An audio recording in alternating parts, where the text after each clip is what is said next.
The Ukrainian counteroffensive has begun. What can we expect from it, and what potentially catastrophic consequences could arise from success or failure? First, we have to issue a correction because this is not a counteroffensive. Russia failed to get a winter offensive off the ground, thus what is happening now in Ukraine is an offensive. There's nothing to counterattack.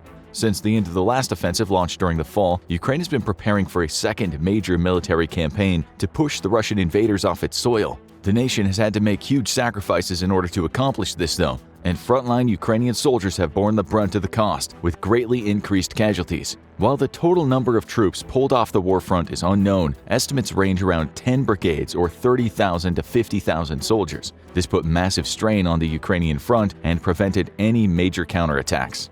Russia pitched in to do its part to defeat Russia by stubbornly throwing every available soldier at the Bakhmut meat grinder. Criticized internally and externally for refusing to retreat from Bakhmut, President Zelensky's decision to hold the town at all costs proved to be a stroke of strategic genius, with Ukraine trading one of its own for an estimated 4 to 5 Russians. As the summer offensive begins, and we already have reports of the Bakhmut line suffering serious setbacks on the Russian front, it's becoming clear that international criticism of Zelensky's decision to hold Bakhmut was in all likelihood a ploy, simple misdirection to signal to Russia that Zelensky was out of step with his American and NATO advisors, encouraging Russia to throw more men into a Pyrrhic victory in the flavor of Thermopylae. As one Ukrainian soldier put it, "We are very lucky that they are so stupid," and Ukraine was lucky the Russians have been stupid indeed, with other catastrophes such as the Battle of Volodar helping to further stall out any attempt to attack weakened Ukrainian lines. Russian incompetence created a series of fortuitous breaks for Ukraine, who was able to remove a significant amount of combat power from the front to spend months training with NATO advisors. These troops underwent accelerated modern combined arms training, learning to work together with supporting elements such as infantry, armor, artillery, and even aviation. Combined arms is the way the West fights wars, and the reason Western militaries are so deadly effective at their job.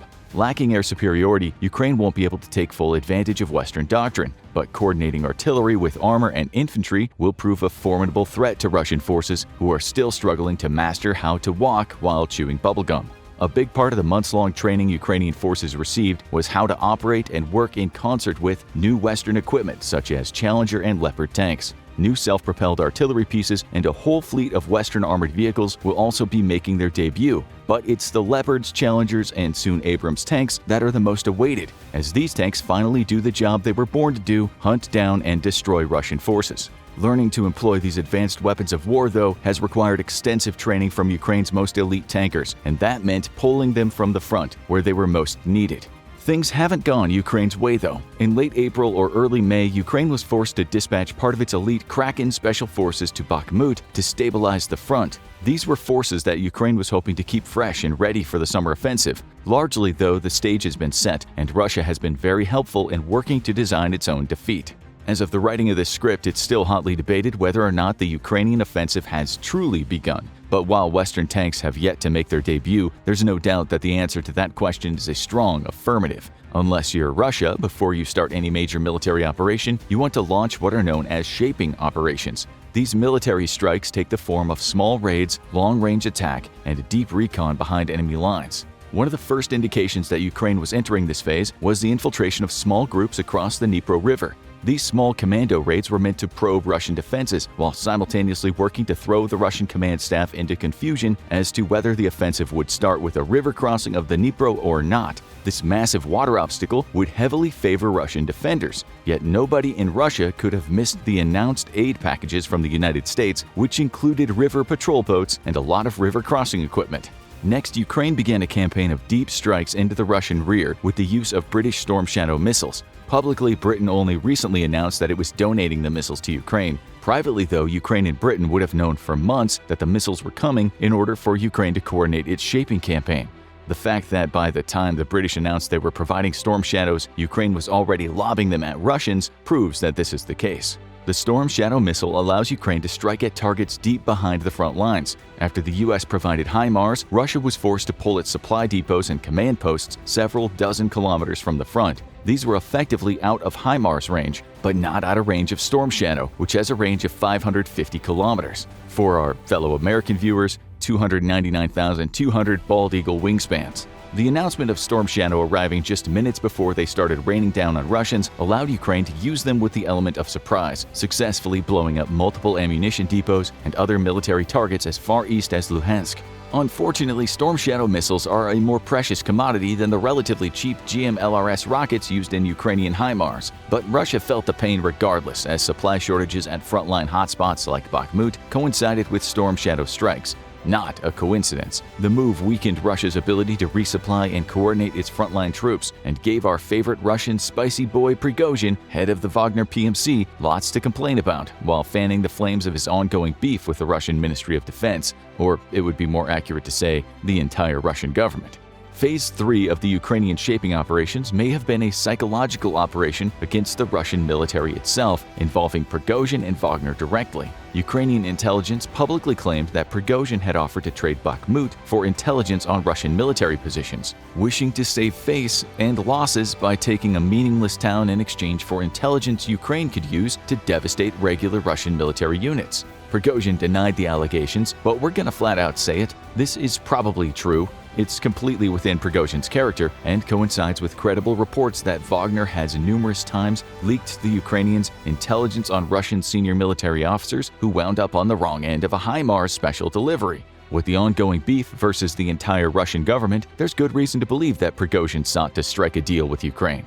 But now the relationship between Prigozhin and the Russian government is worse than it's ever been, with Wagner's chief bordering on full-blown treason. Recently, he's warned that Russia will lose badly against the Ukrainian offensive and called on President Putin to directly transfer him 200,000 soldiers so he could stop it. He also warned that the ongoing incursions into the Belgorod region by the Russian Freedom Legion and the Russian Volunteer Corps would result in Russia losing significant territory along its southern border. His most chilling prediction, however, was that the Russian government would respond with tactical nuclear weapons on its own soil and that Russian generals would face firing squads soon. Prigozhin has become an interesting character, and it's becoming harder to not believe that he is secretly tied to Ukraine's victory plan. A born opportunist, Prigozhin gains nothing from the ongoing fighting in Ukraine except money awarded to Wagner via government contracts, as well as the opportunity to diminish his chief rival Sergei Shoigu, head of the Russian Ministry of Defense. Now, though, it appears as if Prigozhin has set his aims higher, maybe, as flyers appeared around Moscow with pictures of Prigozhin and proclamations that he was a real frontline leader, not a, quote, bunker bitch. Putin has famously had multiple bunkers prepared on both domestic and foreign trips, and his personal home is often referred to as a bunker. There's no telling that Prigozhin was behind the mystery flyers, but with Russian elections coming up, Prigozhin also happens to be trailing Putin in polls by only 3%. Elections naturally mean absolutely nothing in Russia, but the fact that Prigozhin's star has risen so rapidly amongst the Russian people is not a coincidence. The man has been carefully cultivating his public image since the start of the war, portraying the military as incompetent and its leadership as criminal, soft, and traitors to the Russian people. It's perhaps no coincidence either then that the Russian Volunteer Corps recently announced that they would deal with Prigozhin and no other Russian official. The far-right group is staunchly opposed to Putin and is enjoying major success alongside the Russian Freedom Legion in its incursions into Belgorod that embarrassed the Russian military, who was unable to stop. Recently, Prigozhin also released a video of himself and some of his Wagnerites preparing to return the bodies of an American and Turkish Ukrainian volunteer to their homelands. The coffins were draped in their respective flags, and Prigozhin offered respectable words for the volunteers fighting on Ukraine's side. This is an interesting move from a man who ordered his men to kill any Ukrainians they encountered, even women, the elderly, and children. Perhaps Prigozhin is merely attempting to curry favor with the West in order to present himself as a figure for the West to support in the coming collapse of the Putin government. We're not making any predictions, safe to say the stage is currently set and Prigozhin appears to be playing his role very well. A Putin collapse fueled by his ongoing failure in Ukraine and internal strife could just be the opportunity Prigozhin needs. Or he could simply cause the collapse himself, as he is now head of a military force that rivals Russia's own military and commands the respect of a significant amount of its members to boot. And it's not inconceivable that in exchange for an end to the war, the West would support Prigozhin, giving Putin an early retirement. However, back to the more kinetic part of the offensive, there are things we can be sure of. Ukraine has not made any official announcement, save to say that a decisive date for major combat operations has been set. Currently, we appear to still be in the shaping stage as Ukraine preps the battlefield, but the first signs that major offensive ops are underway will be the appearance of Western armor, and it will not be hard to miss. Ukraine is almost certainly going to use its NATO-trained reserve as a spearhead to punch through Russian lines. U.S. military doctrine favors rapid offensives with a concentration of combat power at one single point of contact, breaking enemy defenses and penetrating to the rear areas. Once a penetration of a few kilometers has been accomplished, offensive forces fan out left and right to sweep into the flanks and rear of adjacent enemy forces. Ukraine will be employing the exact same doctrine and is well prepared for this thanks to special engineering and mine-clearing vehicles provided by the U.S. Russian defense doctrine involves the use of multiple lines of defense, with the rearmost defensive line being anywhere from 6 to 8 kilometers behind the front line.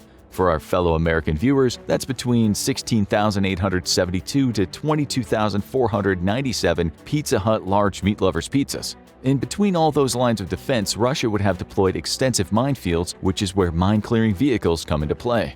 The Russian artillery advantage is significant, however, which is where precision weapons such as the Western MLRS, HIMARS, and even air-launched cruise missiles come in. Normally, a Western offensive would make use of air assets to provide direct air support, striking at enemy artillery and suppressing it. Ukraine won't have this advantage and instead will have to rely on speed and precision strikes by its own artillery, which it'll have to deliver in huge concentrations to be effective. Otherwise, its assault forces will get bogged down in Russian killing fields. However, Russia is experiencing a significant shell shortage thanks to its ongoing tax of war and resupply problems. That's why it's so important for Ukraine to launch effective shaping operations that target ammo dumps and supply depots before the offensive. In January, Ukraine launched a PSYOPs campaign targeting Russian soldiers and their families back home by flooding social media with videos like this.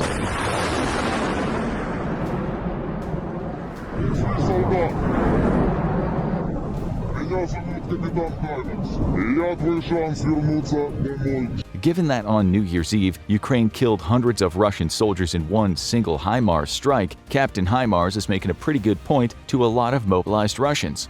The real question is, where will Ukraine strike? There are numerous theories about where Ukraine is likely to launch its expected offensive, but many in the West and Russia itself seem to have settled on one area, Zaporizhzhia. Even now, on June 7th, reports from the Russians themselves signal heavy bombardment of their positions in the Zaporizhzhia front. Given that Russia recently blew up the Novokakhovka Dam, an offensive across the Dnipro in the south seems incredibly unlikely, even with Western bridging and river crossing equipment. Both Ukraine and Russia have blamed each other for this war crime, but one thing is certain: only Russia is desperate enough and ready to commit a war crime as big as blowing up a dam. The move has flooded much of the Dnipro River basin, and U.S. intelligence even believes it knows which Russian unit carried out the sabotage. In a move that will surprise absolutely nobody, many Russian forces were themselves caught unawares by the flooding, with reports of vehicles having to be abandoned and even some troops being stranded and cut off by rising floodwaters. This act of desperation has made it all but impossible for Ukraine to attack in the south toward Crimea, but many believe that Zaporizhzhia was the real target anyway. Punching through the Russian lines here would give Ukraine a straight shot to Mariupol itself,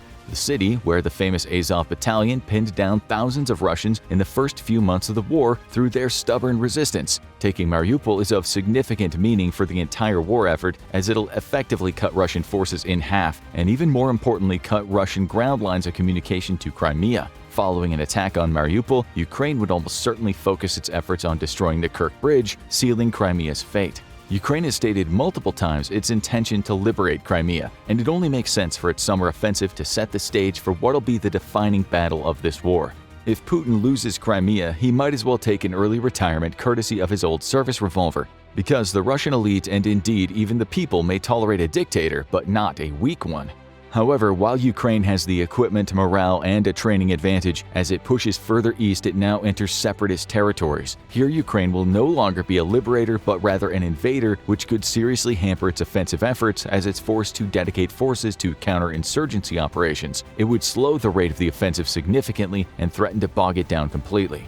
One thing is for sure, Ukraine is not losing this war. The West has signaled its firm commitment to Ukraine through a joint NATO proclamation that the nation will join the alliance at war's end. F-16 fighter jets and possibly even F-15s are certain to be delivered this year and in significant numbers. Russia's mounting war crimes, including the blowing up of the Novokakhovka Dam, are only fueling hardening resolve in the countries supporting Ukraine. The real question is, what will happen after Russian forces are defeated in Ukraine, and what role will figures like Prigozhin play in the coming Ukrainian offensive and beyond?